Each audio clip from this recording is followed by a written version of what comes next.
গতকাল রাতের অন্ধকারে উদয়ন গুহর পুত্র সায়ন্তন গুহ নেশাগ্রস্ত অবস্থায় কিছু দুষ্কৃতী নিয়ে এসে আমার বাড়ির সামনে বোমাবাজি করে পালিয়ে যায়।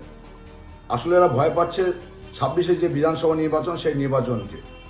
আর এই নির্বাচনে এদের পতন নিশ্চিত।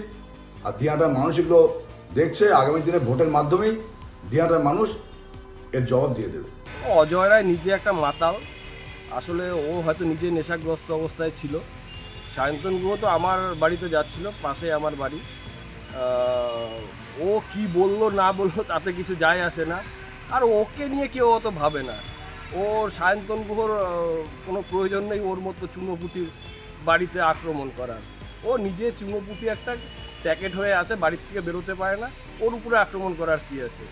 আর ও যে সমস্ত অভিযোগ করছে সবই ওই রাতের অভিযোগ। তো ও তো রাতে 8টার পর সুস্থ থাকে না, ও সবাই জানে, দিনহাটার লোক জানে ও নেশাগ্রস্ত অবস্থায় ছিল। ওর কথার কোনো গুরুত্ব বলে কিছু নেই আমাদের কাছে।